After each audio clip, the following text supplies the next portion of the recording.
Salutations divines envers vous. Il fait jour, encore une fois, rendant gloire à Dieu, celui que moi j'ai nommé tout simplement dans sa sainteté, dans son véritable nom, le grand macrocosme.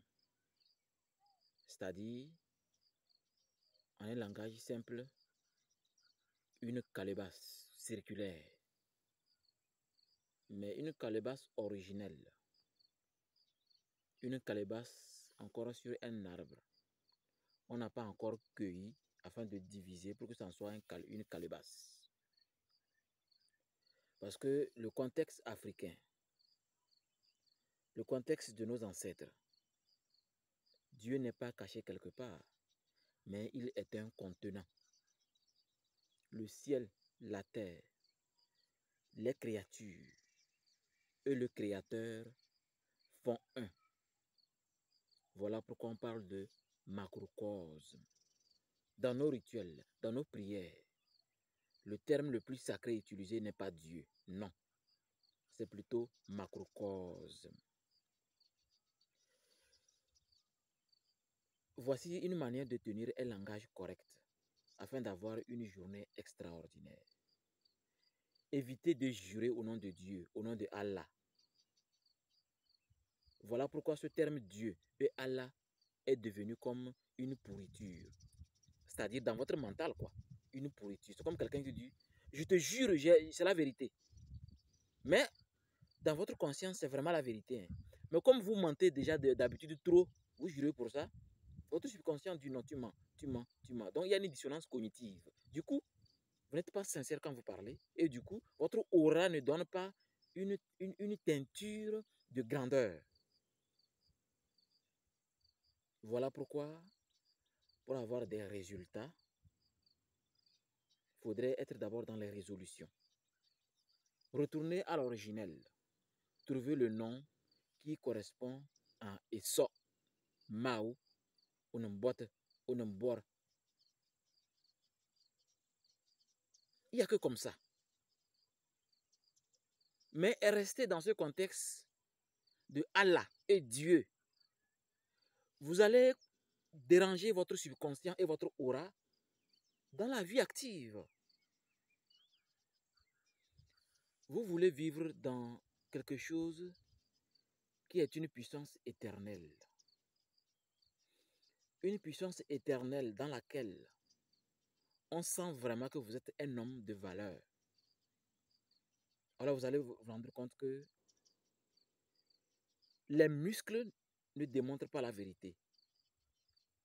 Les paroles ne démontrent pas la vérité. Mais l'attitude et le cœur montrent plutôt la vérité. Si les 4 éléments qui dirigent d'une façon inconsciente tous les êtres humains, d'ailleurs tous les règnes, quand ces éléments veulent manifester leur pouvoir, veulent manifester leur influence sur les humains, comme par exemple, si nous prenons un balance qui ne respecte jamais sa parole, qui est toujours menteur, qui respecte difficilement les rendez-vous. Par contre, un lion très intelligent, très à cheval sur les règles. Un vierge qui est très difficile pour lui de faire semblant. Un bélier, un homme de colère et d'armée. Un homme plutôt, des fois, les maux de tête terribles. Un capricorne qui aime tellement les louanges, qui aime sa personne, qui aime le système commercial de son aura. Mais très secret. Un gémeau ou une gémeau, de garçon en garçon, c'est comme une conquête. Mais un homme gémeau, plusieurs vagins, c'est un pouvoir.